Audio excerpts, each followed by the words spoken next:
Salut les formateurs, c'est Flo, j'espère que vous allez bien. Bienvenue chez moi dans mon petit bureau. Aujourd'hui, je vais vous montrer comment on prépare une classe virtuelle, comment on va l'organiser, comment on va réussir à préparer notre classe virtuelle. Pour cette vidéo, je me suis basée sur ceci. Réussir votre digital learning de Marie Pratt et je vous recommande vivement la lecture. Alors, comment on va préparer une classe virtuelle? Commençons par le début. Comment on va la préparer? Eh bien, on va informer les participants. Attendez, je mets en plus grand. Comment organiser une classe virtuelle? On va d'abord informer les participants. On va envoyer une invitation avec l'objectif de notre formation et le programme. C'est capital que les personnes comprennent où elles vont atterrir. Qu'est-ce qui va se passer? Si je décide de partir en vacances, je prends une destination au hasard, je vais au Maroc. J'ai besoin de m'imaginer ce lieu. J'ai besoin de voir où je vais atterrir. Donc j'ai besoin d'imaginer des palmiers, j'ai besoin d'imaginer des lieux, des jardins. J'ai besoin de visualiser où je vais aller. C'est exactement la même chose avec nos classes virtuelles, avec nos formations. Il faut qu'on explique qu'est-ce qu'on fait là et qu'est-ce qui va se passer. C'est quoi le programme des visites? Donc l'objectif et le programme. Et ça, je vais le rappeler dans mon invitation. D'accord? Mon invitation par email. Ensuite, on prévoit un manuel d'utilisation, des recommandations, des règles d'utilisation. Ici, on va faciliter notre animation, notre classe virtuelle. Si j'utilise cet environnement global par exemple, comment ça se passe? Eh bien moi, je vais envoyer à mes apprenants des recommandations de connexion par exemple. Préférez de vous connecter avec tel navigateur.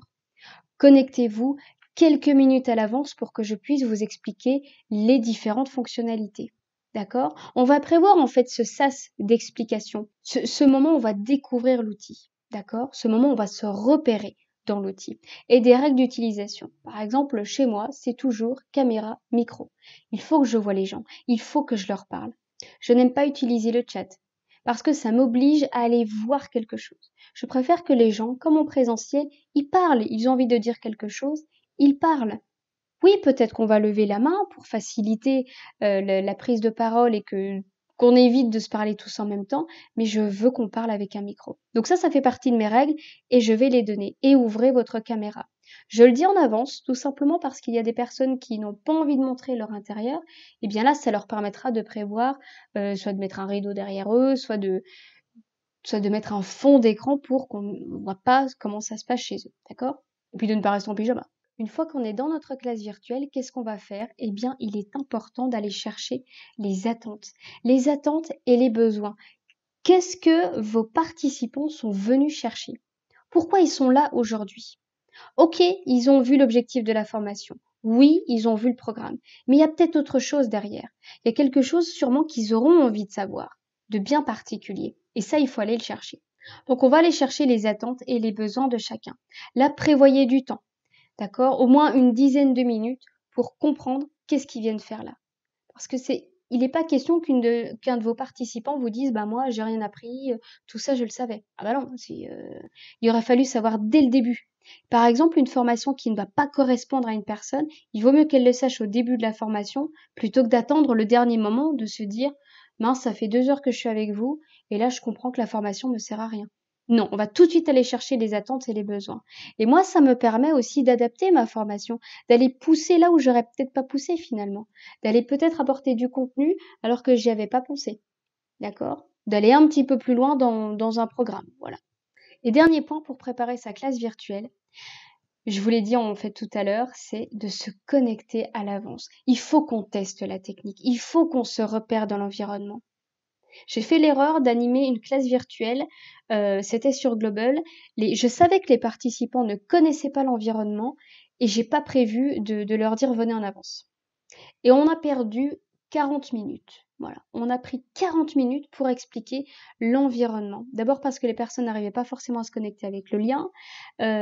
J'avais pas précisé les préférences de navigation.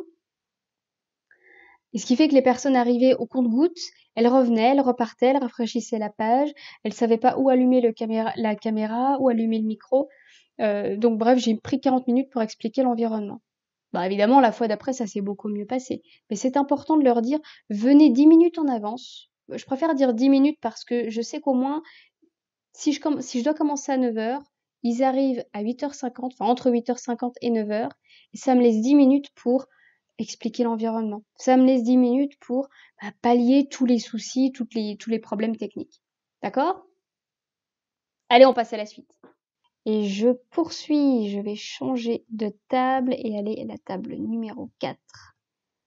Et je vais créer une note collaborative. Parlons maintenant du scénario. Le scénario pédagogique. Qu'est-ce qu'on va faire pour ce scénario pédagogique? Voilà, j'ai tout noté, super! Alors pour le scénario pédagogique, tout d'abord, on va prévoir les interactions. Comment je fais participer mes apprenants tout au long de ma classe virtuelle? Comment va se dérouler la séance, le timing, les interactions, les activités? Le scénario pédagogique, il nous sert à ça, à mettre sur un plan tout ce qui va se passer. À quelle heure je commence? Je souhaite la bienvenue à mes participants. Combien de temps ça dure? Qu'est-ce que je leur dis? Est-ce que je parle des objectifs de la formation, des attentes? Comment on interagit? Comment je fais participer mes apprenants? Est-ce que je désigne? Est-ce que je les fais entrer dans un outil collaboratif? Voilà un exemple de scénario pédagogique. Vous voyez, j'ai mis l'heure, j'ai mis mes séquences, mes objectifs, la durée, les modalités pédagogiques que je vais utiliser, les outils et grâce à Simon de Now, le niveau de participation de mes apprenants. Vous le voyez, tout est là. J'ai noté les heures, la durée, les objectifs, c'est bien le plus important, les modalités, les outils que je vais utiliser et les conseils d'animation. Les conseils d'animation sont importants pour moi parce que ça me permet, au moment où j'anime, ça je devais le mettre à jour régulièrement, à la fin d'une animation, je vais me dire, tiens, j'ai été chercher tel feedback en posant telle question. Et ça a bien fonctionné. Eh bien, je me le note dans mes conseils d'animation. Tiens, je me note, rejoignez-moi à telle table à cette heure-là. Et je vais me le noter dans mes conseils d'animation. En fait, tout ce qui va faciliter mon animation. D'accord? Et ensuite, on va préparer son guide d'animation. Donc là, c'est vraiment le discours que vous allez prononcer. Il n'y a pas beaucoup qui le font, le guide d'animation, mais c'est très utile de revenir dessus. Imaginons une formation que je n'ai pas animée pendant plusieurs mois. Le fait de revoir mon guide d'animation, ça permet de me dire, ah oui, c'est vrai que je parlais de tel exemple à ce moment-là, je disais de telle manière telle chose. D'accord? Ça permet de se remémorer en fait ce qui se passe. Donc le scénario il ressemble à un tableau Excel. Bon, il y a des outils qui permettent de créer des scénarios. L'objectif pédagogique, qu'est-ce que je cherche à faire avec cette activité-là? Comment est-ce que je donne les informations? Donc là, je vais choisir ma modalité pédagogique. Est-ce que je fais de l'émergence collective? Est-ce que c'est un cours magistral? Est-ce que je vais montrer une vidéo? Est-ce que je vais les faire jouer? Est-ce que je fais des mises en situation? Je vais choisir l'activité en fonction de l'objectif pour que ce soit cohérent. Ok? On passe à la suite. Et je vais changer de table. Je vais aller sur la table 6. La dernière étape, c'est de préparer techniquement. C'est le plus difficile en classe virtuelle, c'est toute cette partie technique, parce que tout peut planter à n'importe quel moment. Et comment je vais réagir? Alors les ressources qu'on va prévoir pour éviter les temps de téléchargement, c'est-à-dire, je ne veux pas passer 5 minutes à ce que une de mes vidéos charge, ou un de mes PowerPoint charge. Donc, comment je fais? Alors là, c'est utile de pouvoir ouvrir vos éléments de différentes manières. Par exemple, j'ai d'abord un PowerPoint, mais j'ai aussi un Google Slide et je l'ai aussi au format PDF. Ce qui fait que j'ai 3 manières différentes de présenter mon support. D'accord? Et ça me permet de gagner du temps. Si je vois que ça ralentit, si je vois que ça plante un petit peu, tout de suite, je vais vers autre chose. On va préparer des documents qui soient clairs, simples, précis. Et là aussi, de nouveau, on va éviter des PowerPoint qui sont surchargés d'images, qui vont être très lourdes à télécharger. D'accord? Donc on va plutôt aller à l'essentiel. On montre une image, on montre un mot. La slide, elle doit être simple. Plus c'est simple et mieux c'est. Et ce sera comme ça pour tous vos documents. Répéter. On va tester son animation. On va la visualiser. On va faire comme si on animait. On la teste tout simplement. Je vais me connecter à tel endroit. Je vous emmène avec moi. Je vous mets le lien dans le chat. Eh bien, on le fait vraiment. On met le lien dans le chat. Et puis on emmène les participants avec soi. Alors virtuellement, puisqu'ils sont pas vraiment là, c'est un test, mais ça permet déjà de faire imbriquer toutes les pièces du puzzle et de voir à quels sont les moments où j'ai des temps morts, des moments où j'ai des sas. D'accord? Et là, je n'insisterai jamais assez là-dessus. Prévoir des plans B. Si ça marche pas, qu'est-ce que je peux faire? Si je fais toute mon animation sur Klaxoon et qu'au dernier moment, je n'ai plus Klaxoon, comment je fais? Eh bien, je bascule sur un autre élément. D'accord? Et sur quel élément? Et là, je vous avoue que j'ai toujours des plans B, des plans C et même des plans D. Si je n'ai plus mon outil de visio ici, j'utilise Global, comment je fais?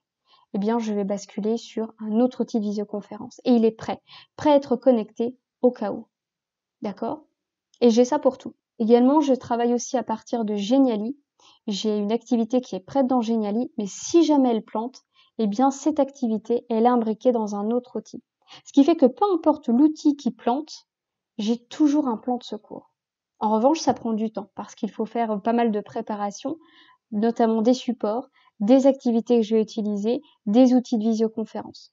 Donc oui, il y a un gros travail en amont derrière, mais je veux que ce soit le plus simple et le plus fluide au moment où j'anime. Je veux pas avoir de moment de 10 minutes où je cherche comment procéder. Ok? Bien, j'espère que cette vidéo vous aura plu. On a vu comment préparer, comment on va prévenir ses participants, comment créer son scénario et prévoir toute la partie technique. J'espère que cette vidéo vous aura plu. N'hésitez pas à me laisser un petit commentaire.